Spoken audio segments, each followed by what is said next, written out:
समाप्त करते हुए बीजेपी ने दिल्ली में भगवा लहरा दिया है, जहां दिल्ली वालों ने आम आदमी पार्टी को ऐसे नकारा कि पार्टी के नंबर 1 नेता अरविंद केजरीवाल, नंबर 2 नेता मनीष सिसोदिया तक चुनाव हार गए।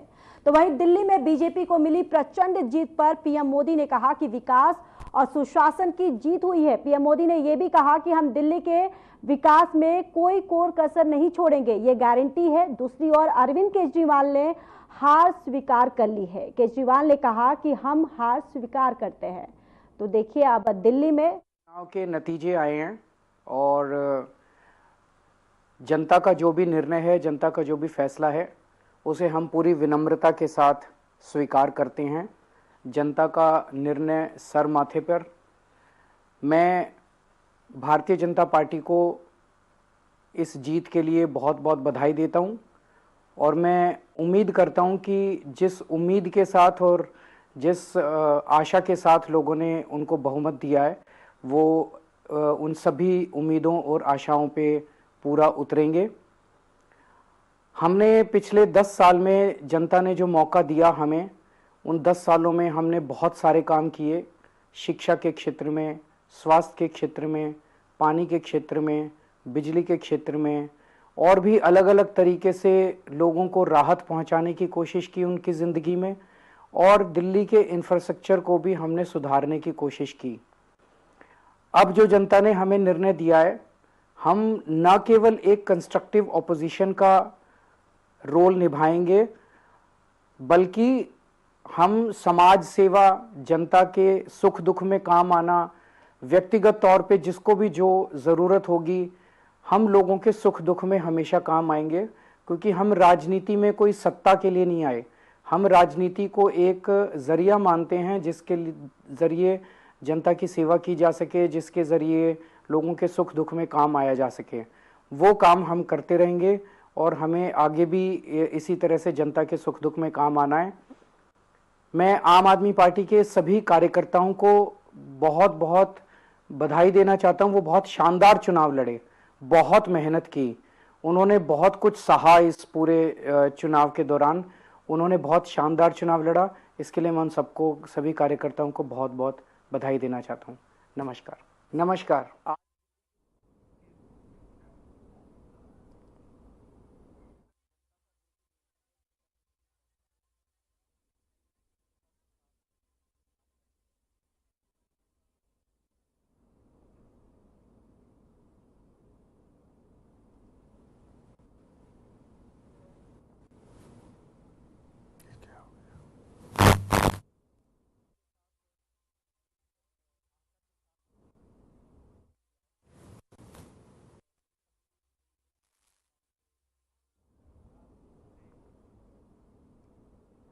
तो अरविंद केजरीवाल को आप सुन रहे थे, उन्होंने आखिर अपनी हार जो है वो एक्सेप्ट कर ली है। और हमारे साथ इसी पर ज़्यादा चर्चा करने के लिए सीनियर जर्नलिस्ट अनिल सर भी हमारे साथ जुड़ चुके हैं। अनिल जी, सबसे पहले तो मेरा सवाल आपसे यही है कि आप बीजेपी की इस जीत को कैसे देखते हैं, और दूसरा सवाल ये है कि जिस तरीके से आपने भी सुना कि अरविंद केजरीवाल ने अपनी हार जो है वो एक्सेप्ट कर ली है, कहीं ना कहीं यहाँ पर उनका जो एक बॉडी लैंग्वेज था, एक हारा हुआ इंसान, एक हताश हुआ इंसान, बिल्कुल वो यहाँ पर साफ नजर आ रहे थे। नहीं, बिल्कुल ठीक कहा आपने। देखिए, पहले दूसरे प्रश्न का जवाब दे देता हूं, फिर पहले प्रश्न का दूंगा, जो कि अभी अभी उन्होंने जो प्रेस के सामने आके बातें कही, अभी हमने भी चलाया, उसको सुना। तो एक तो आप चेहरा देखिए, एक आवाज की, ऑडियो की टोन देखिए, बॉडी लैंग्वेज देखिए, तो हार में तो हर आदमी कहीं ना हताश और निराश होता है। लेकिन जितना निराश और हताश मैं समझता हूं आज अरविंद केजरीवाल हुए होंगे, उतना कभी कोई नहीं हुआ। क्योंकि अति आत्मविश्वास या ओवर कॉन्फिडेंस जिसे कहते हैं, अरविंद केजरीवाल स्वयं में और इनकी पूरी पार्टी इसी में जी रही थी। तो जब अति आत्मविश्वास या ओवर कॉन्फिडेंस में आप रहो और वो चीजें पूरी न हो, तो वो जो झटका लगता है वो बहुत बड़ा झटका होता है, वो आपको अंदर से तोड़ देता है। अरविंद केजरीवाल को कहीं ना कहीं आज धरातल का एक जो पैमाना होता है वो समझ में आया, कहीं ना कहीं उनको हकीकत, सच्चाई समझ में आई कि जनता को ज्यादा दिनों तक बरगलाया नहीं जा सकता। जनता आपको चुन के भेजती है, अपने काम के लिए सरकार का काम आप अच्छे से कराइए जिसमें जनता को फायदा हो। आपने केवल फ्री बिजली, फ्री पानी देकर और महिलाओं को बसों में फ्री एक सुविधा देकर और आपने सोचा कि हम इसी पे पूरी वाहवाही लूट ले, तो जनता इतने से संतुष्ट नहीं होती है। जनता ने एक्सेप्ट किया, हम लोग भी फील्ड में रहते थे, वहां बात होती थी, लोग एक्सेप्ट करते थे कि सच है, इन्होंने हमें फ्री में बिजली दिया, फ्री में पानी दिया, महिलाओं को फ्री वो कर दिया, स्कूल में थोड़े बहुत सुधार। लेकिन जीवन में यही 4 लाइन अगर कहा जाए इससे जीवन चलता है तो नहीं चलता। जनता दिन भर, दिल्ली की जनता क्या है, अगर आप देखें सुबह से शाम घर में शायद ही 10% जनता घर रहती है, 90% जनता दिल्ली की दिन भर सड़कों पे रहती है, क्योंकि वो अपने काम धाम से निकलती है, अपने काम धाम करती है और उसके लिए वो सड़कों गलियों और हर एरिया से गुजरती है।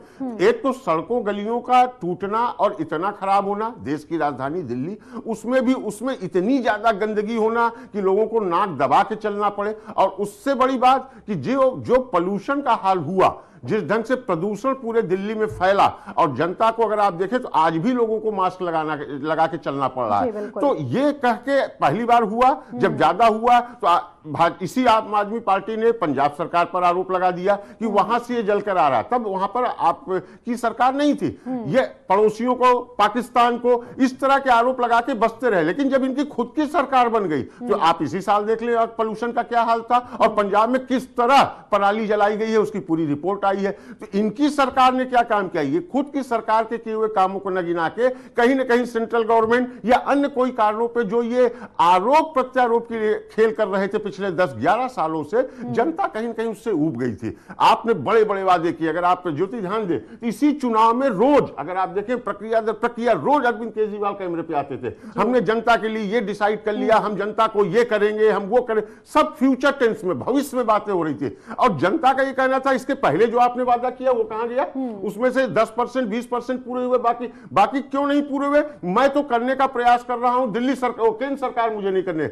हर बात पे केंद्र सरकार से लड़ाई, एलजी से लड़ाई, केवल लड़ाई करके आरोप लगाकर। आप ये सोचे कि जनता इतना भोली है या जनता इतना पैसेंस धैर्य दिखाएगी, तो जनता ऊब गई थी। जनता ने निश्चित रूप से ये सोचा कि कोई न हो, अगर आपसे और केंद्र सरकार से नहीं पट रही है, एलजी से आपकी नहीं पट रही, क्योंकि इसके पहले भी अगर आप ध्यान दें तो सरकार चलती चली आ रही थी, मदन लाल खुराना से लेके साहिब सिंह वर्मा से लेके शीला दीक्षित से लेके सबने सरकारें चलाई। थोड़ी बहुत तकरार तो हर सरकार में होती है, लेकिन जिस कदर यहां रोज बर रोज तकरार पे तकरार केंद्र सरकार और एलजी की होती थी, तो वो जनता को अब धीरे धीरे अपच हो गई थी। तो जनता ने कहा ठीक है, अगर आपके बस का नहीं है तो हम भाजपा की ही सरकार बनवाते हैं, भाजपा की केंद्र सरकार है और भाजपा की दिल्ली में सरकार हो जाएगी, कम से कम ये एक मुसीबत खत्म हो जाएगी। अब यहां पे 2 पहलू गौर करने वाले हैं। एक तरफ अरविंद केजरीवाल इसको जहां ढाल बनाकर अपने उन वादों को पूरा नहीं कर पा रहे थे, वो कारण कुछ और थे, लेकिन ढाल उन्होंने इसको बनाया था। वहीं बीजेपी ने इस चुनाव में यही आरोप लगाया, अगर आप ध्यान दें,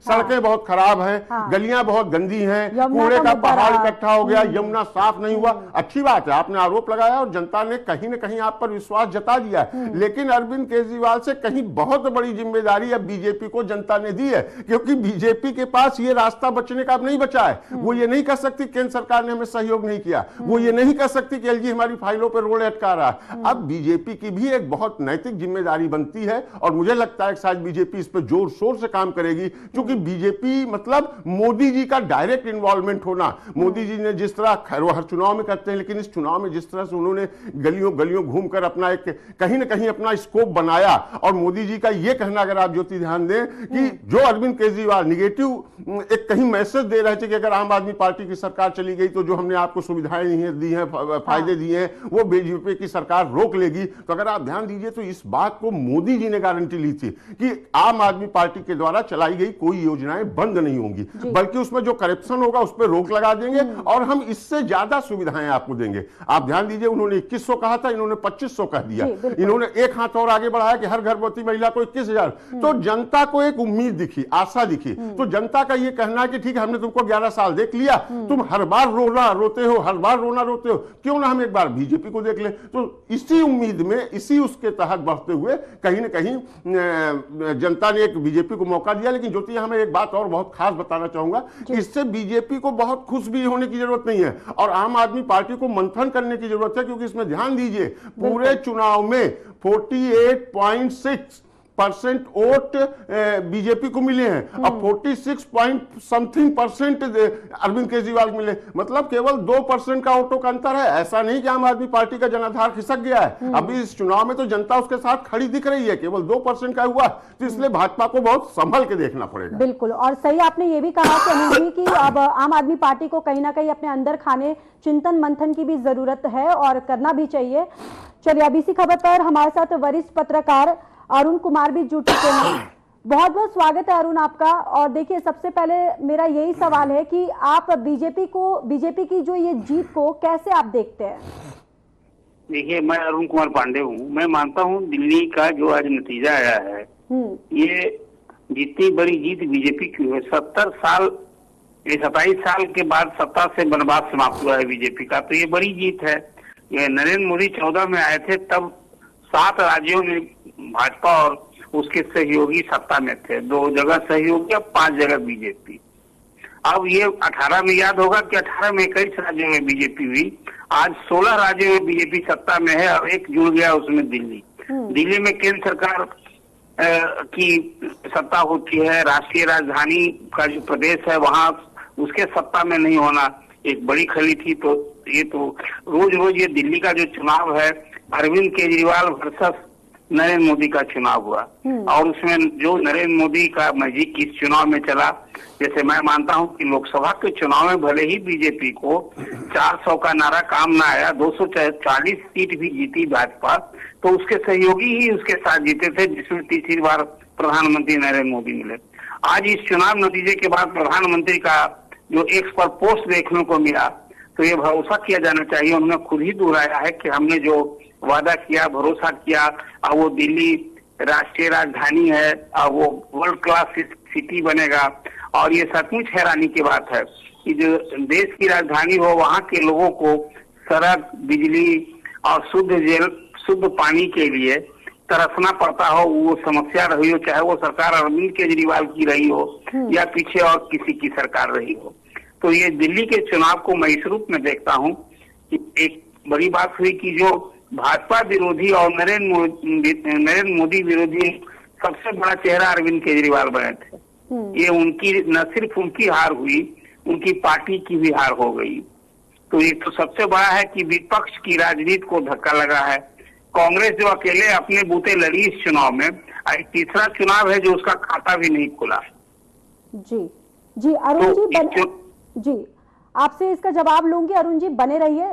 चलिए, मैं अपडेट दे देती हूँ। दरअसल दिल्ली में अब देखिए बीजेपी की दमदार एंट्री हो चुकी है और 27 साल का वनवास जो है अब वो समाप्त हो चुका है, जहां बीजेपी ने दिल्ली में भगवा लहरा दिया है, जहां पर दिल्ली वालों ने आम आदमी पार्टी को ऐसे नकार के पार्टी के नंबर 1 नेता अरविंद केजरीवाल और नंबर 2 नेता मनीष सिसोदिया, सौरभ भारद्वाज और चुनाव ये पूरे जो तमाम बड़े बड़े जो दिग्गज नेता थे ये चुनाव हार चुके हैं। तो वही दिल्ली में बीजेपी को प्रचंड जीत जो है वो मिली है, जिस पर पीएम नरेंद्र मोदी ने कहा कि विकास और सुशासन की जीत हुई है। जहां पीएम मोदी ने यह भी कहा कि हम दिल्ली के विकास में कोई कोर कसर नहीं छोड़ेंगे और ये गारंटी है। दूसरी ओर अरविंद केजरीवाल ने हार जो है वो स्वीकार कर ली है, जहां केजरीवाल ने कहा कि हम हार स्वीकार करते हैं। आपको ये भी बताते चले कि चुनाव आयोग के मुताबिक अभी तक बीजेपी 40 सीटें जीत गई है और आम आदमी पार्टी जो है वो 17 सीटों पर जीती है। तो वहीं आपको ये भी जानकारी देते चले कि शाम 6 बजे पीएम मोदी बीजेपी मुख्यालय पर कार्यकर्ताओं को संबोधित करेंगे। और देखिए, अरुण कुमार वरिष्ठ पत्रकार जो हैं वो लगातार बने हुए हैं। देखिए, अब अरुण, मैं आपसे ये भी जानना चाहूंगी, आप वरिष्ठ पत्रकार रह चुके हैं, आपने इन पार्टियों को एक गहराई से जमीनी स्तर पर आपने देखा होगा। आखिर आप आम आदमी पार्टी जो ये जीत इसको मिली है, आप इसको कैसे देखते हैं, या फिर कौन से ऐसे मुद्दे थे जिस वजह से दिल्ली के लोगों ने आम आदमी पार्टी को बिल्कुल बुरी तरह से यहां पर नकार दिया है?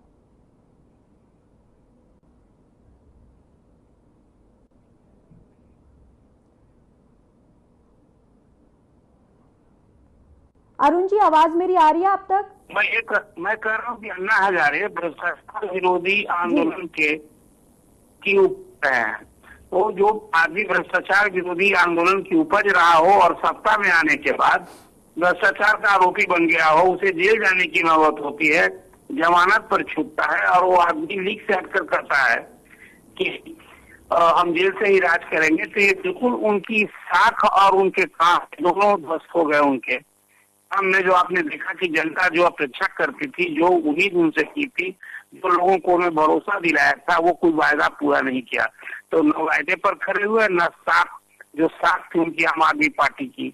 और शीश महल का जो उनका आरोप था, मतलब सादगी और सरलता और सच्चाई की जगह बेईमानी सामने दिखी। आरोप तो खैर सिद्ध कोर्ट करेगा, लेकिन वही आरोप को उन पर हुआ। और पूरी टीम, न सिर्फ चीफ मिनिस्टर के रूप में अरविंद केजरीवाल, उनके deputy chief minister Manish Sisodia, एक वरिष्ठ मंत्री सत्येंद्र जैन, मैंने पूरी सरकार भ्रष्टाचार के आरोप में रही है। दूसरा, लगातार केंद्र से, दिल्ली में रहते हुए केंद्र की सरकार से टकराव, झगड़ा और सत्ता गाली गलौज की बात आने करते रहे। अरुण जी, मैं अनिल मिश्र बोल रहा हूँ। बिल्कुल इसी लाइन पर मैं आपसे एक जानकारी चाहता हूँ, क्योंकि आपको काफी अनुभव है। अभी तक ये राज्य और केंद्र की जो लड़ाई थी, जिसका सहारा अरविंद केजरीवाल लेते हुए आगे बढ़ते जा रहे थे और 10 साल काट लिए थे, और शायद उनको यही उम्मीद थी कि इस बार भी उनकी सरकार बन जाएगी। लेकिन अभी जो ये रिजल्ट बता रहा है कि बीजेपी सरकार 100% बनाने जा रही है और बीजेपी की सरकार बनेगी, केंद्र में भी सरकार, बीजेपी की भी सरकार, और जहां तक कहा जाता है और काफी हद तक सच भी है कि एलजी हो या गवर्नर हो कि उसी पार्टी का होता है। तो अब आपको क्या लगता है कि बीजेपी के लिए एक और बड़ी चुनौती हो गई कि जिन जिन समस्याओं को उभार कर, आरोप लगाकर बीजेपी अरविंद केजरीवाल खिलाफ चुनाव जीती है, अरविंद केजरीवाल मीन्स आम आदमी पार्टी, तो अब उनसे पार पाना सबसे बड़ी इनकी इनको सब ज्यादा मेहनत करनी पड़ेगी। जैसे उदाहरण तौर पर मैं आपको एक बोलूं, यमुना की सफाई कोई ऐसा तो है नहीं कि नाली और ये सब है 2-4 दिन में या 2-4 महीने में कर लेंगे। गंगा जी की तरह इसको भी साफ करने में काफी पैसे लगेंगे और काफी टाइम लगेगा। इनके साथ एक वीक पॉइंट और है कि अरविंद केजरीवाल हरियाणा बगल में पड़ोसी था, उसके ऊपर आरोप लगा के बच लेते थे क्योंकि वहां बीजेपी की सरकार थी। लेकिन अब बीजेपी इसमें भी फंस जाएगी कि हरियाणा में भी बीजेपी की सरकार है। तो आपको नहीं लगता कहीं ना कहीं एक बड़ी मुश्किल चुनौती आई हुई है बीजेपी के सामने, और उसको पार करना मोदी जी के लिए काफी मेहनत करनी पड़ेगी या बीजेपी को? आपने कई चुनौती भी है और मेहनत भी करनी होगी। वो भरोसा जो उन्होंने वादा किया, उस भरोसे पर खरा उतरना होगा। और ये देखिए, एक चुनौती मैं इस रूप में देखता हूँ कि दिल्ली जो देश की राजधानी है, सौहार्द उसको वर्ल्ड क्लास सिटी के रूप में, वहाँ के लोग को नागरिक सुविधाओं का अभाव हो, इससे भी नहीं की जानी चाहिए। तो ये तो बिल्कुल कि नरेंद्र मोदी को उनके नाम कम और चेहरे पर। ठीक है अरुण कुमार जी, आप बने रहिए, लौटूंगी मैं आपके पास। हमारे साथ आम आदमी पार्टी के उर्मेंद्र सिंह ढिल्लों भी जुड़ चुके हैं। सर, बहुत बहुत स्वागत है आपका। सबसे पहले सवाल तो सर आपसे यही कि ये जो हार आम आदमी पार्टी को मिली है, आपकी एक प्रतिक्रिया। हार जो हुई है सर, धन्यवाद आपने हमें लाइन पे लिया है। हार जो हुई है वो जनता जनार्दन है, जनता का जो फैसला है वो सर माथे है जी, उसको हम स्वीकार करते हैं। और ये एक चिंता का और इस पर मंथन करने का विषय है, वो हम मंथन भी करेंगे। और चिंता की बात ये है कि हमने बहुत काम किए दिल्ली की जनता के लिए। ये इन लोगों का अनुभव तो दिल्ली की जनता को पहले भी था, लेकिन हमारी पंजाबी में कहावत है कि जो परखे हों उनको नहीं परखना चाहिए। लेकिन इनको परखा हुआ था, फिर लोगों ने क्यों सर माथे पे बिठाया, ये भविष्य में देखा जाएगा कि कितने की ये खरे उतरते हैं। गुरविंदर जी, हार तो स्वीकारना मजबूरी है, और आप अच्छे से बड़प्पन दिखाते हुए आपके नेता अरविंद केजरीवाल स्वीकार रहे हैं, अच्छी बात है। लेकिन साथ में आम आदमी पार्टी कहीं ना कहीं बीजेपी पर आरोप भी लगा रही कि षड्यंत्र करके, बेईमानी करके चुनाव जीत लिया। और दूसरा मेरा ये कहना है कि आपको सबसे बड़ा कारण कोई एक दो ऐसा क्या लगता है, जैसा आपने कहा कि हमने बहुत काम किया था उसके बावजूद इन्होंने हरा दिया, जनता ने हरा दिया, तो ऐसी एक दो कौन सी कमी रह गई या काम रह गया जिसके कारण आपको लगता है कि शायद जनता नकार दिया आपको? सर जो अभी तो वैसे ये चिंता का विषय जहाँ है वो मंथन भी हम करेंगे, लेकिन ये मेरी अपनी निजी राय है कि दिल्ली में कांग्रेस पार्टी ने बीजेपी को समर्थन दिया और बीजेपी को अंदर खाते समर्थन देके जो वोट है वो दे दिया। इसीलिए जो है उस हिसाब से हमें सिर्फ हम 3% वोट हमें कम हुआ है जी। नहीं तो क्या आपको काम में कहीं कोई कमी नहीं दिख रही? ऐसा कोई काम नहीं लग रहा है जो आपसे अधूरा रह गया हो, जिसके कारण जनता आपसे नाराज हुई हो? मैं आपको कहिए बता सकता हूं जो कि सबकी रोजमर्रा की जरूरत थी। सबसे पहला, सड़कें नो डाउट दिल्ली में बहुत खराब हो गई थी, गलियां बहुत खराब हो गई थी, गंदगी, साफ सफाई व्यवस्था पूरा दिखता है, दिल्ली चिल्ला चिल्ला कर बोल रही थी गंदगी देखिए, कूड़े का पहाड़ हो। और उससे बड़ी चीज, भावनाओं से, आस्था से जुड़ी हुई यमुना नदी, उसका क्या हाल है वो आप भी देखते हैं कि वहां उसके ऊपर पुल से गुजरते हैं तो आप लोग भी मास्क पहन लेते हैं या नाक दबा लेते हैं। तो आपको नहीं लगता कि जनता इन चीजों से कुछ ज्यादा ही कहीं क्रोधित थी या नाराज थी या निराश थी, जिसके कारण उन्होंने बीजेपी को एक नया मौका दिया और ये आपकी चूक? तो अब ये चीजें जो थी ये हमारे से पहले जो थी हमारे समय में उतनी खराब नहीं थी जो हमारे से पहले की सरकारों में थी। नहीं सर, शीला दीक्षित के समय में दिल्ली बनी और शीला दीक्षित के समय में सड़कें विश्व स्तरीय की हो गई थी, इसमें कहने में कोई दो राय नहीं। आपके समर्थक भी स्वीकारते हैं और विरोधी भी स्वीकारते हैं। सर हम ये नहीं कहते कि नहीं हुआ है काम, लेकिन काम हमारे समय में जो हुआ है वो पिछले जो सरकारों ने किया था उससे ज्यादा हमने काम किया है। ऐसी कोई नहीं है कि हमने काम नहीं किया है, लेकिन 10 साल की एंटी इनकम्बेंसी भी है। लोगों को थोड़ा 10 साल के बाद उत्साह भी हो जाता है, लोग बदलने में भी सोच लेते हैं, इसीलिए कोई ये छोटी छोटी बातें जो हैं वो ज्यादा काउंट करती हैं। काम में हमारे में कोई कमी नहीं है। नहीं गुरविंदर जी, देखिए एंटी कंबेंसी शब्द आपने प्रयोग किया। एंटी कंबेंसी तभी पैदा होती है जब सरकार के कामकाज से जनता खुश नहीं होती, उसकी जो अपनी उम्मीदें थी वो पूरी नहीं होती। तो आप अगर ये मानते हैं कि एंटी कंबेंसी थी तो इसका मतलब है कि आपसे सरकार जनता कहीं खुश नहीं थी, वरना हम उदाहरण दे सकते हैं। आप एमपी का ले लीजिए, गुजरात का ले लीजिए, इस तरह कितने स्टेट गिना दे कि 10 साल तो छोड़ दीजिए 20 साल तक गए हैं, जनता वहां की वहां उनको सर आंखों पर बिठाई हुई है। आखिर 10 साल में ऐसा क्या हो गया कि आपकी सरकार से और आपके नेताओं से जनता इतनी नाराज हो गई कि एंटी कंबेंसी पैदा हो गई? सर हम मंथन करेंगे इस बात पे, हम जो सोचेंगे इस बात पे पार्टी का जो है वो विचार करके फिर ही आपको कोई स्पष्ट इसके बारे में हमारी। अच्छा, छोटा सा प्रश्न और, बिल्कुल ये आप अच्छा कह रहे हैं, बिल्कुल सच है कि मंथन करने की जरूरत है, चिंतन करने की जरूरत है, कहां चूक रह गई, कैसे रह गई। लेकिन क्या कहीं ना कहीं अरविंद केजरीवाल के नेतृत्व पर भी आम आदमी पार्टी के अंदर आवाज उठने लगी? अगर आपको याद हो, पुराने नेता जितने थे जो संस्थापक के रूप में थे वो तो छोड़ के लगभग 100% चले गए, अरविंद केजरीवाल, मनीष सिसोदिया को छोड़कर। लेकिन अब ये जो वर्तमान में प्रेजेंट में जो उनके साथ लोग हैं उनमें भी काफी नाराजगी दिखती है कि एक छत्र राज है, अरविंद केजरीवाल की डिक्टेटरशिप है, जो वो कह देते हैं वही होता है, जो आओ कोई राय दे या कोई तो उसको सुना भी नहीं जाता। तो कहीं ना कहीं कांग्रेस वाली जो नाराजगी कांग्रेस के नेताओं में अपने हाई लेवल के लोगों से है, खासकर प्रमुख लोगों से, तो वो आम आदमी पार्टी में भी पैदा हो गई है। कहीं ऐसा तो नहीं कि आम आदमी पार्टी में भी कुछ बिखराव की संभावना दिख जाए अरविंद केजरीवाल के खिलाफ? सर ऐसी कोई बात नहीं है। श्री अरविंद केजरीवाल बहुत ऑनेस्ट हैं, पार्टी के समर्पित हैं, उन पर किसी तरह का कोई शंका की बात नहीं की जा सकती, सोची नहीं जा सकती। पार्टी में ऐसी कोई बात नहीं है। हाँ, अरविंद केजरीवाल बहुत सयाने हैं, बहुत सूझबूझ वाले हैं, वो मंथन करेंगे, विचार करेंगे। अगर कोई ऐसी बात दिखेगी पार्टी में किसी लोगों में बीच कोई कमजोरी है, कहीं पे कमी है, तो उसको ठीक करने की कोशिश करेंगे। ठीक है गुरविंदर सिंह, आप बने रहिए, लौटूंगी आपके पास, ठीक है? तो चलिए अब आगे बढ़ लेते हैं। दिल्ली चुनाव नतीजों पर प्रधानमंत्री नरेंद्र मोदी ने अपनी पहली प्रतिक्रिया दी है। साथ ही पीएम मोदी ने कहा कि दिल्ली के चौतरफा विकास और यहां के लोगों का जीवन उत्तम बनाने के लिए हम कोई कोर कसर नहीं छोड़ेंगे, यह हमारी गारंटी है। पीएम मोदी ने सोशल मीडिया प्लेटफॉर्म एक्स पर लिखा है, जनशक्ति सर्वोपरि, विकास और जीता है, सुशासन जीता है। दिल्ली के अपने सभी भाई बहनों को ऐतिहासिक जीत दिलाने के लिए मेरा वंदन और अभिनंदन। आपने जो भरपूर आशीर्वाद और स्नेह दिया है, यानी प्यार दिया है, उसके लिए आप सभी का हृदय से बहुत बहुत आभार। मुझे बीजेपी के अपने सभी कार्यकर्ताओं पर बहुत गर्व है, जिन्होंने इस प्रचंड जनादेश के लिए दिन रात एक कर दिया। अब हम और भी अधिक मजबूती से अपने दिल्ली वासियों की सेवा में समर्पित रहेंगे। तो देखिए, अब यहाँ पर पीएम नरेंद्र मोदी की तरफ से भी यहाँ पर जो खुशी जो है वो ट्वीट के माध्यम से जाहिर कर दी है। देखिए गुरमिंदर सिंह, मेरा आपसे ये सवाल है कि अब तो आम आदमी पार्टी को ईवीएम पाक साफ दिखने लगी है या नहीं? मैं ईवीएम की बात ना मैंने की है, ना हमारी लीडरशिप ने की है और ना हम कर रहे हैं। बात आज आपने की नहीं है, लेकिन अक्सर ऐसा होता है ना कि जो विपक्षी पार्टियां अगर वो कहीं हार जाती हैं तो ईवीएम पर कोसने लग जाती हैं, ईवीएम पर दोष देने लग जाती हैं। वहीं अगर कहीं दूसरे प्रदेश में उनकी सरकारें बन जाती है तो वहां ईवीएम सही हो जाती है। इसीलिए मेरा बस ये छोटा सा सवाल था कि आम आदमी पार्टी को कहीं ईवीएम पे अब सवाल तो नहीं उठ रहा है? ईवीएम पाक साफ तो दिखने लगी है अब।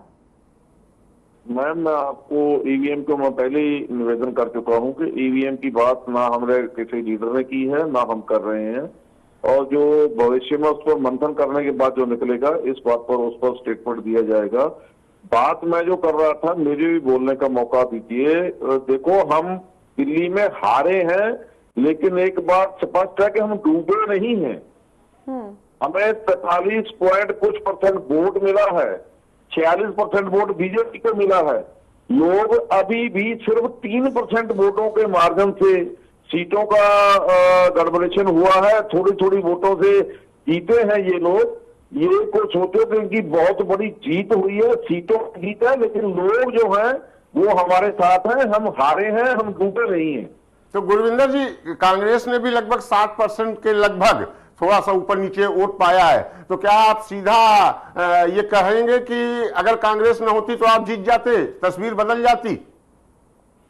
पर कांग्रेस ना होती नहीं है, ये कांग्रेस का सिस्टम जो है, कांग्रेस का मुझे जो लग रहा है कि कांग्रेस ने चंडीगढ़ में मेयर की चुनाव में भी और दिल्ली में भी हमें नीचा दिखाने के लिए, हमारी जो है पोजीशन को नुकसान पहुंचाने के लिए। नहीं गुरविंदर जी माफ कीजिएगा, आपको रोक रहा हूं। कांग्रेस का भी यही आरोप है कि वो हरियाणा हो तो, गुजरात हो तो, उत्तर प्रदेश हो तो, महाराष्ट्र हो तो, आपने कांग्रेस के कहने के बावजूद वहां पर जाकर इंडिविजुअल चुनाव लड़ा। और कांग्रेस अगर वहां चुनाव हारी है तो आप देखिए उसमें बहुत बड़ा रोल आम आदमी पार्टी के वोट परसेंटेज है।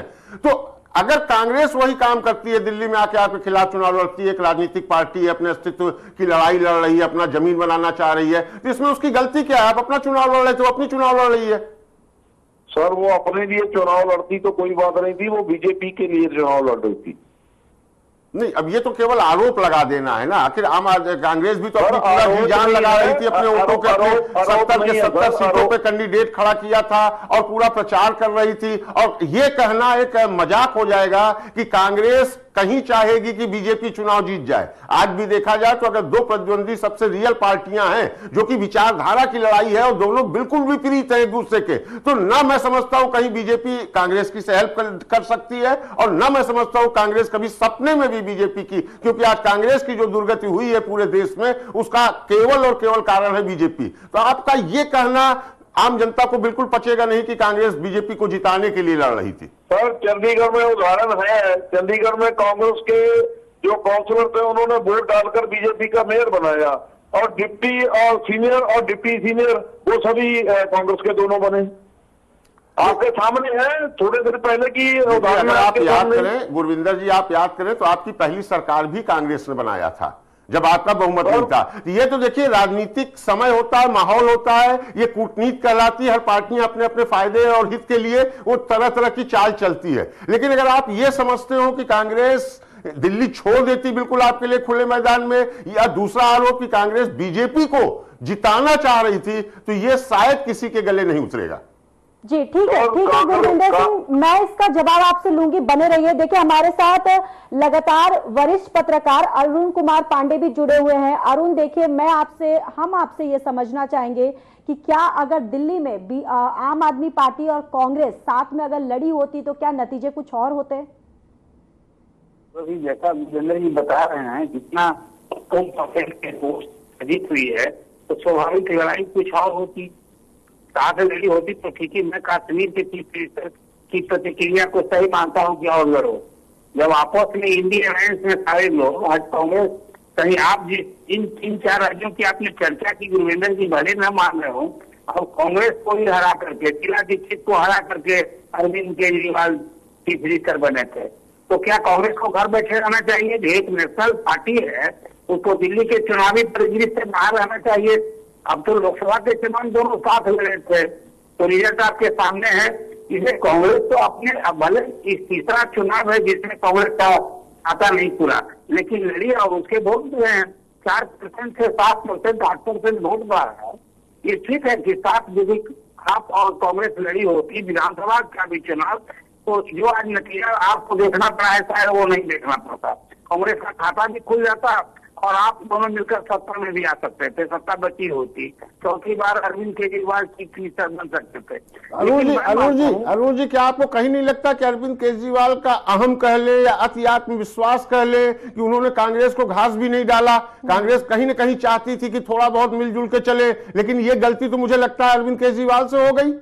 अब बिल्कुल, और अरुण जी कहीं ना कहीं जो जिस तरीके से हरियाणा में कांग्रेस जिस तरीके से ओवर कॉन्फिडेंट में थी, कहीं ना कहीं ये वार पलटवार वाला ही सीन रहा कि जहां पर आम आदमी पार्टी यहाँ दिल्ली में काफी कॉन्फिडेंट में नजर आई। या तो अगर वो कांग्रेस से जुड़ गई होती और अपना टाई अप कर लिया रहता तो नतीजे कुछ और होते। देखिए, हर पार्टी अपने नफा नुकसान के हिसाब से लड़ती है। अब जब नतीजा आता है तो ये जो कांग्रेस को वोट मिले हैं, ये स्वाभाविक रूप से यदि कांग्रेस नहीं लड़ी होती तो सारे वोट से आपके पास रहते। उसमें बहुत सारे वोट जो एंटी इनकम्पेटेंसी फैक्टर के कारण, सत्ता विरोधी विचारों के कारण वो वोट परसेंट आज सिर्फ बीजेपी को भी मिल सकते थे। इसलिए इसको हर पार्टी लड़ती है अपने नफा नुकसान के हिसाब से। तो हरियाणा में कांग्रेस लड़ी और किसी दल से समझौता नहीं की, उसको लगा कि हम अकेले अपनी काफी, आपने देखा दिल्ली में ही, दिल्ली में 68 सीट के लिए बीजेपी लड़ी और एक सीट भी बिहार में सहयोगी दल है चिराग पासवान को और नीतीश कुमार को। तो हर पार्टी लड़ती है अपने नफा नुकसान के हिसाब से।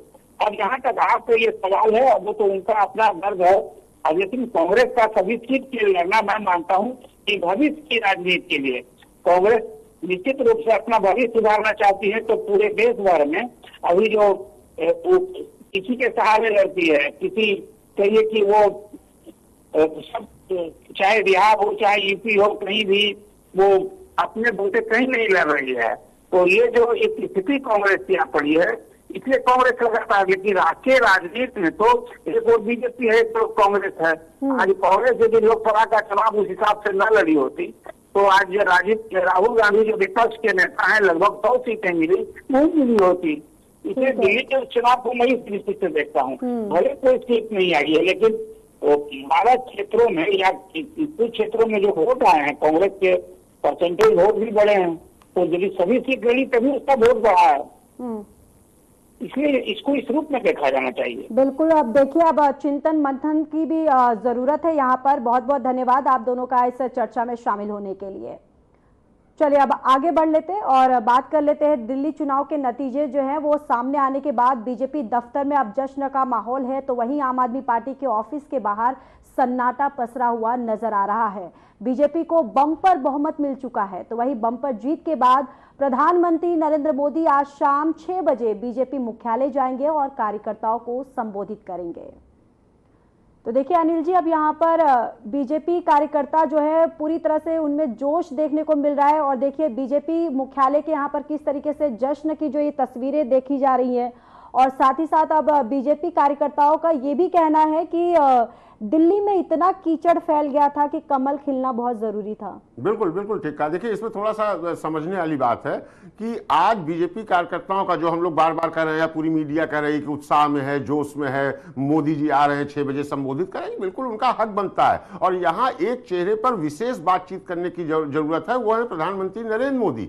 अगर आप ध्यान दें, पिछले जब से मोदी जी प्रधानमंत्री बने 14 से, मैं उनकी कोई बड़ाई नहीं कर रहा हूं, लेकिन हम लोग एक जर्नलिस्ट होकर इस तरह का आकलन करना जरूरी है कि अगर बहुत पीछे न जाएं, केवल साल भर में देखें तो हरियाणा चुनाव हो रहा था कि पूरा का पूरा बड़े बड़े चुनावी पंडित जिनकी जिंदगी इसी में गुजर गई और वो अपने आकलन या अपनी भविष्यवाणियों से जीतती हुई पार्टी को हरा देते थे या हारी हुई पार्टी को जिता देते थे। उसी हरियाणा में कोई सोच भी नहीं सकता था कि कांग्रेस हार जाएगी, कोई सोच भी नहीं सकता था कि बीजेपी आ जाएगी, क्योंकि वहां एंटी कंबेंसी का एक माहौल बना दिया गया था। लेकिन यही एक चेहरा था नरेंद्र मोदी, यही एक चेहरा था प्रधानमंत्री का चेहरा, जो पूरे आत्मविश्वास से कहता था कि नहीं हम हरियाणा में चुनाव जीत लेंगे और सरकार बना देंगे।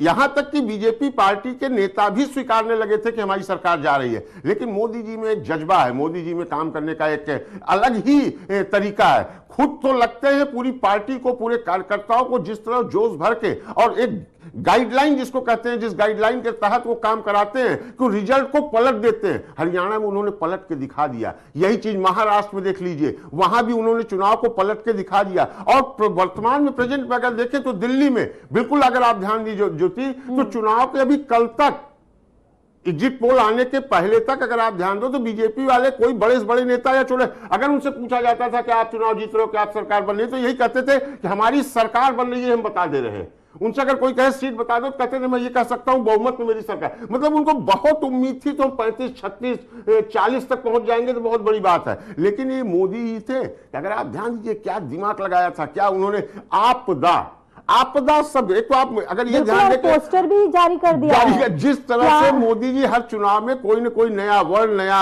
एक सिगुफा या आप नई लाइन वो तैयार करते हैं और उसका जिस तरह से वो कैंपेन करा देते हैं। अब इस दिल्ली चुनाव में आपदा आपदा आपदा, तो सचमुच में आपदा टल गई।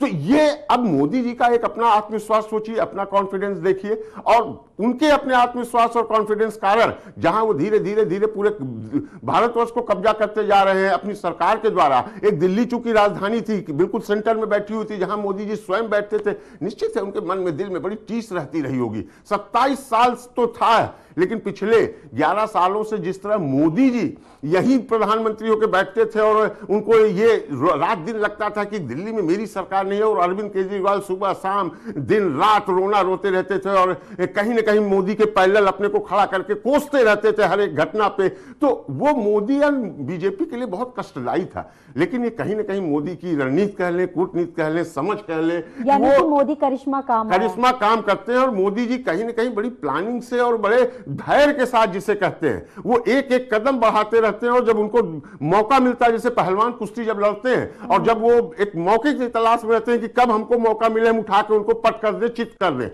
ठीक मोदी मुझे लगता है कि शायद उसी तरह रहते हैं। और उनको इस बार मौका मिला और उन्होंने निश्चित रूप से आपदा शब्द जो प्रयोग किया, और उस आपदा के तहत उन्होंने जिस तरह की एक आप कहें कुलाची मारी या यूं कहें उनको चित किया अरविंद केजरीवाल को, प्रशंसनीय है निश्चित रूप से। और भाजपा के लिए और मोदी जी के लिए एक बधाई, बहुत बड़ी बड़ी बधाई। और उनमें एक आत्मविश्वास जो बीजेपी पार्टी में आएगा, क्योंकि यही 2 स्टेट थे जिनको कहा जा रहा था कि मोदी नहीं हरा पाएंगे, एक वेस्ट बंगाल और एक दिल्ली।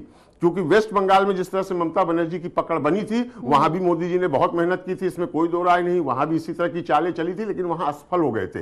लेकिन उसके बाद लगातार उसके बाद के चुनाव में जिस तरह जीतते चले आ रहे थे, और लोकसभा चुनाव में बीजेपी की सीट कम होना, एनडीए की सीट कम होना, कहीं ना कहीं थोड़ा मॉरल डाउन हुआ था बीजेपी का भी, मोदी जी का भी। और लेकिन महाराष्ट्र, हरियाणा, इन सबको लाइन से जीतते हुए और आज दिल्ली को जिस ढंग से जीत के दिखा दिया कि आज फिर मोदी जी अपने उस 2014 के करिश्माई नेतृत्व के उस स्तर पर पहुंच गए, बल्कि कहा जाए उसके ऊपर भी पहुंच गए हैं कि आज बीजेपी का प्रत्येक कार्यकर्ता, प्रत्येक नेता एक गर्व से सीना चौड़ा करके अब वो कह सकता है कि हम भारत में कोई भी चुनाव जीत सकते हैं, किसी भी तरह का एक कुछ भी करना हो तो हम नरेंद्र मोदी के नेतृत्व में कर सकते हैं। और नरेंद्र मोदी के नेतृत्व को उन्होंने जिस तरह से स्थायित्व दिया है मोदी जी ने अपने इन कार्यशैलियों के द्वारा, चाहे वो सरकार के अंदर बैठ के करना हो या पार्टी का नेतृत्व करके चुनाव जिताने वाला हो, वो उन्होंने अपने आप को स्थापित कर दिया। और बीजेपी क्या भारतीय इतिहास में नरेंद्र मोदी नाम का मैं समझता हूं एक चैप्टर बनेगा, जो बीजेपी का एक सबसे प्रमुख चैप्टर होगा। जी।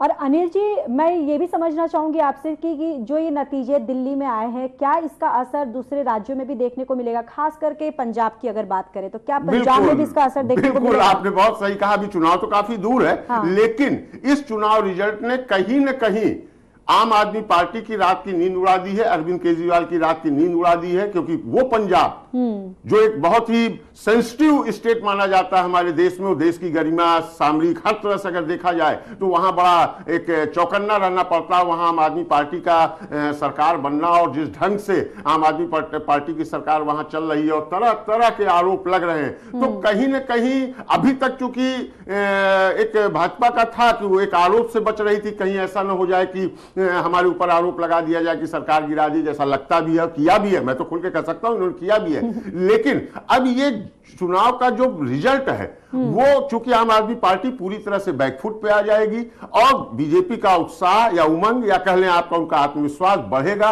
अब जो एक केंद्र की राजनीति का या केंद्र सरकार का बीजेपी सरकार पर, पंजाब की सरकार पर दबाव बनेगा, और जिस ढंग से आम आदमी पार्टी पे बीजेपी का या नरेंद्र मोदी जी का दबाव बनेगा तो आम आदमी पार्टी के लिए अब दिन अच्छे नहीं लग रहे हैं और आम आदमी पार्टी को केवल दिल्ली नहीं पंजाब बचाना अब बड़ा मुश्किल हो जाएगा। और साथ में मैं तो शायद इतना भी कह सकता हूं कि अगर बहुत संभल कर अरविंद केजरीवाल और आम आदमी पार्टी ने चालें अब आगे नहीं बढ़ाई, कदम नहीं बढ़ाए, तो मैं तो समझता हूं शायद इनके अस्तित्व पर ही एक प्रश्न चिन्ह लग जाएगा। क्योंकि अब आम अरविंद केजरीवाल को अपने जीते हुए विधायक जो 22 विधायक हैं उनको बचा के रखना यही अपने आप में एक बहुत बड़ी बात होगी। क्यों? क्योंकि खरीद फरोख्त और दल बदल जो होता है वो होता ही है, लेकिन अब आम आदमी पार्टी में अरविंद केजरीवाल का वो प्रखरता या वो आप कहें पावर नहीं चलेगा। मेरी ऐसी समझ है कि जो अभी तक वो करते आ रहे थे, क्योंकि वो चुनाव स्वयं हार गए हैं, क्योंकि उनके सारे बड़े नेता अगर आतिशी को छोड़ दिया जाए कहीं ना कहीं मुख्यमंत्री पद की गरिमा कह ले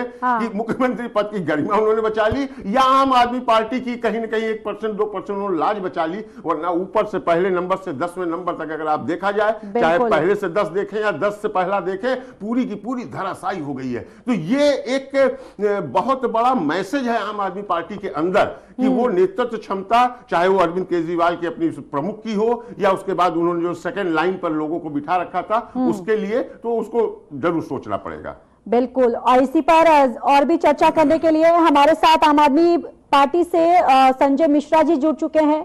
संजय जी, बहुत बहुत स्वागत है आपका। सबसे पहले तो इस हार पर आपकी पहली प्रतिक्रिया चाहूंगी।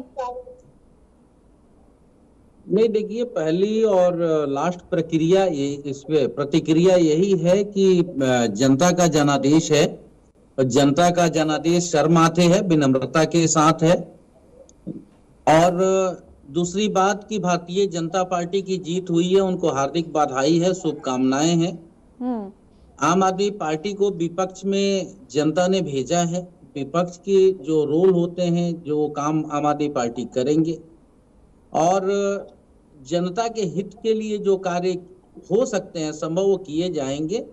हमने जो भारतीय जनता पार्टी ने जो वायदे किए हैं दिल्ली की जनता के साथ, हम उम्मीद करते हैं, आशा करते हैं कि वो जनता के साथ वो पूर्ण करें उन कामों को जो आपकी आम आदमी पार्टी के द्वारा अरविंद केजरीवाल जी के नेतृत्व में जिस तरह के कार्य किए गए, चाहे शिक्षा का हो, स्वास्थ्य का हो, महिला सम्मान का हो, वो जो भी योजनाएं हैं वो खत्म ना हो, उस पे काम हो। और भारतीय जनता पार्टी जिस तरह से घोषणाएं की हैं और दिल्ली की जनता ने जो उन्हें सर माथे बैठाया है, उसका शर्म, उसकी लाज रखेगी भारतीय जनता पार्टी, ऐसा उम्मीद करते हैं। नहीं संजय जी, ये तो बिल्कुल सच कहा आपने। वो तो अब बीजेपी की जिम्मेदारी, इस पे आपको शायद चिंता करने की जरूरत नहीं है। लेकिन क्या आपको कहीं से समझ में आता है कि जो एक आत्मविश्वास या कहें अति आत्मविश्वास आपके नेता अरविंद केजरीवाल और आप आम आदमी पार्टी के सभी नेता कार्यकर्ताओं के अंदर था, और जो 2/3 बहुमत के साथ सरकार चौबारा बनाने का एक पूरा वादा था भी आज सुबह 8 बजे तक पहले, तो ये अचानक रिजल्ट पलट जाने पे कुछ समझ में, आपको व्यक्तिगत रूप से पूछ रहा हूं, कहां चूक रह गई, कौन सी ऐसी कमी रह गई जनता की इतनी नाराजगी कि कहां 67 सीट और 62 सीट, कहां 1/3 कम करके, जिसको कहते हैं कि एक बिल्कुल आपको डी के अंदर जो एक फुटबॉल गेम होता है जिसमें डी के अंदर ढकेल दिया, तो ये एक बड़ा जो अंतर आया कि कहां समझ में आता है, कहां चूक रह गई, क्या कमी रह गई? नहीं, देखिए, ये तो समीक्षा का मुद्दा है, समीक्षा होगा, पार्टी नेतृत्व के लोग बैठेंगे, इस पे समीक्षा होगी। स्वाभाविक रूप से कहीं ना कहीं कुछ कमियां जनता की नजर में आई हैं, तभी हम विपक्ष में आकर के बैठे हैं। नहीं संजय जी, कहीं नहीं, बिल्कुल सही। मैं लेकिन आप इस पे थोड़ा सा बोले, मैं चाहता हूं खुलकर बोले। अब तो रिजल्ट जो आ गया। आपको ऐसा नहीं लगता कि 11 साल की सरकार में दिन रात रोना, काम में केंद्र सरकार और एलजी के ऊपर आरोप लगा के काम पूरा न करके साइड होते रहना, तो जनता ऊब गई थी और जनता ने कहा अगर केंद्र और राज्य की लड़ाई है, एलजी की लड़ाई है, तो हटाओ आम आदमी पार्टी, किनारे करो। बीजेपी की डबल इंजन सरकार जो हमेशा चिल्लाते हैं उनको दे दिया, कहा लो तुम लोग अपना काम करो, इनका तो रोना दिन रात का हो गया। तो कहीं ना कहीं उनका आपको नहीं लगता इरिटेशन जिसे कहते हैं कि आम आदमी पार्टी से जनता को इरिटेशन हो गई थी, जब देखो तब शिकायत, जब देखो तब शिकायत, कोई काम नहीं, ऐसा लगता है आपको? नहीं, यदि ऐसा कुछ था तो जिस तरह से क्लीन स्वीप किया आम आदमी पार्टी ने 2 बार, कांग्रेस को भी और बीजेपी को भी, इस बार भी कर देते। 50 के आंकड़े को बीजेपी नहीं छू पाई है, यानी लगभग 2 सीट कमी है, लगभग पहुंच गई है। मैं कह रहा हूं ना कि 50 पे नहीं पहुंच पाए। तो मैं ये कह रहा हूं कि हमने तो ये आम आदमी पार्टी और अरविंद केजरीवाल जी के नेतृत्व में दिल्ली की जनता ने 70 में से 67 सीटें दी, दोबारा 62 सीटें दी, तो उसे आप क्या कहेंगे? तिवारा 22 पे लाके दिया, इसके मतलब जो उम्मीदें थी खत्म हो गई। अच्छा, तीसरा प्रश्न एक छोटा सा आपसे कि देखिए, ठीक है, अभी भी अगर वोट परसेंटेज देखा जाए तो केवल 2.5 से 3% वोट का अंतर है, जहां आपकी सरकार इतने मतलब नीचे पायदान पे चली गई और बीजेपी इतने ऊपर चली गई। लेकिन इसके उलट एक प्रश्न बनता है कि आप लोग को क्या इस पर मंथन करने की जरूरत नहीं कि आपका जो शीर्ष नेतृत्व था, चाहे वो अरविंद केजरीवाल हो, मनीष सिसोदिया हो, सौरभ भारद्वाज हो, इस तरह जितने नाम ले सकते हैं, दुर्गेश पाठक, सोमनाथ भारती, सबके सब चुनाव हार गए। और जो जिनका लोग नाम नहीं जानते, जो आम विधायक जिन्हें कहते हैं, निश्चित रूप से उन्होंने अपने क्षेत्र में कहीं कुछ काम किया होगा कि इतनी बुरी स्थिति के बावजूद वहां की जनता ने उनको सराखों बिठाया। आपको नहीं लगता कि शीर्ष नेतृत्व के बारे में या ऊपर की जो कमेटी है उस पर अब सोचने और समझने का एक टाइम आ गया? नहीं, मैं समझता हूं कि उसकी आवश्यकता नहीं है। आवश्यकता पार्टी के अंदर समीक्षा की है कि आखिर कहां कहीं कोई कौन सी कमी रह गई और किस तरह की कमी रह गई जो जनता ने हमें ये जिम्मेदारी सौंपी है। ऐसा नहीं है कि जनता ने मुझे घर बैठा दिया, जनता ने एक बड़ी जिम्मेदारी दी है। विपक्ष, कोई कमजोर विपक्ष हो जाना, जिस तरीके से कांग्रेस के हालात हैं, उस तरीके से यदि विपक्ष हो जाए तो भारतीय जनता पार्टी की बल्ले बल्ले है। दिल्ली विधानसभा में वो स्थिति देखने को आपको नहीं मिलेगी।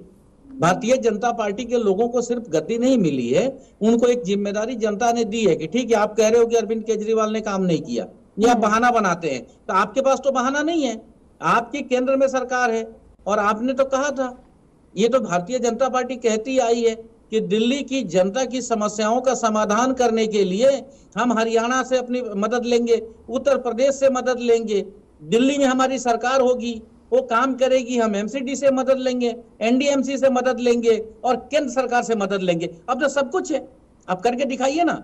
तो ये हम उनसे पूछते रहेंगे।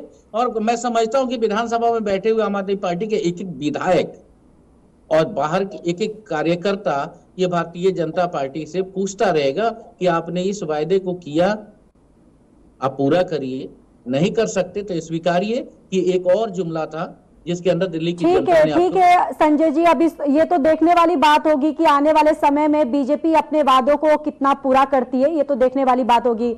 बहुत बहुत धन्यवाद हमारे इस खास कार्यक्रम में, इस चर्चा में जुड़ने के लिए। और भी हमारे तमाम खास मेहमान जुड़े हुए थे, उनका भी बहुत बहुत धन्यवाद।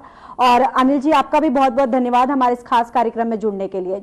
चलिए देखिए, वही अब दिल्ली विधानसभा चुनाव में बीजेपी की शानदार जो है विजय प्रधानमंत्री नरेंद्र मोदी के नेतृत्व और पार्टी की नीतियों पर जनता के विश्वास का परिणाम है। रक्षा मंत्री राजनाथ सिंह ने इस अवसर पर पीएम मोदी की विश्वसनीयता और बीजेपी की सुशासन और विकास की राजनीति की सराहना की है। उन्होंने अपने सोशल मीडिया प्लेटफॉर्म एक्स पर पोस्ट शेयर करते हुए कहा है कि ये जीत देश की जनता के भरोसे की जीत है, जो मोदी जी के नेतृत्व में पार्टी की नीतियों में विश्वास रखती है।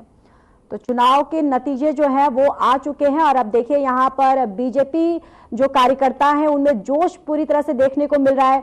जो बीजेपी मुख्यालय है वहां पर जश्न का माहौल जो है वो भी देखने को मिल रहा है।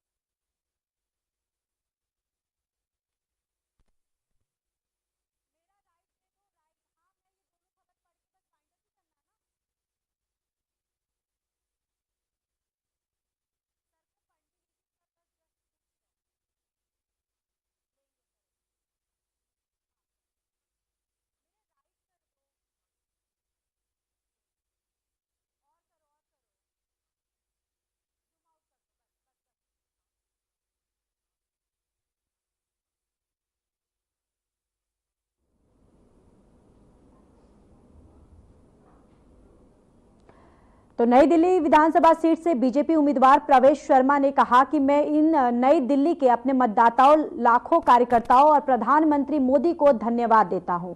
ये जीत प्रधानमंत्री मोदी की है क्योंकि दिल्ली के लोगों ने उन पर अपना विश्वास जताया है। हमारी प्राथमिकता महिलाओं को 2500 रुपए, भ्रष्टाचार पर एसआईटी का गठन, यमुना रिवर फ्रंट का निर्माण, दिल्ली को प्रदूषण मुक्त बनाना है। हम ऐसी पार्टी में काम करते हैं जहां पार्टी का विधायक दल तय करता है, फिर पार्टी नेता नेतृत्व फैसला लेता है और अब वह फैसला सभी को स्वीकार्य होगा।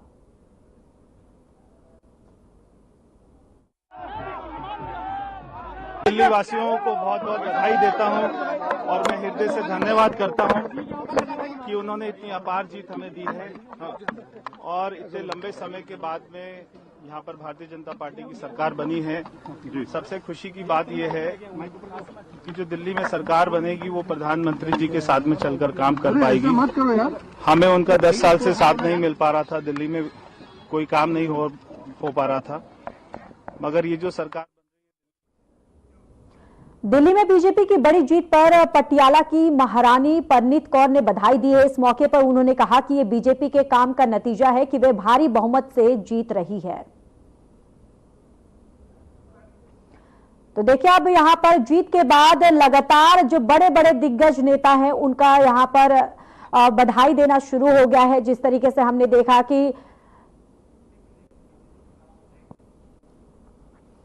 तो वही खबर चंडीगढ़ से है, जहां दिल्ली विधानसभा में मिली जीत के बाद बीजेपी राष्ट्रीय कार्यकारिणी के सदस्य हरजीत सिंह ग्रेवाल ने कहा है कि दिल्ली में लोगों ने मोदी जी के नेतृत्व पर भरोसा करके बीजेपी को वोट दिया।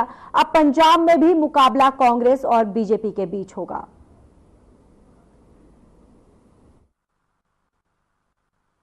देखो, मैं ਇਹਦੇ ਚ ਪਹਿਲੀ ਗੱਲ ਤਾਂ ਇਹ ਕਹਿਣੀ ਚਾਹਨਾ ਕਿ ਜਿਹੜਾ ਦਿੱਲੀ ਹੈ ਨਾ ਉਹ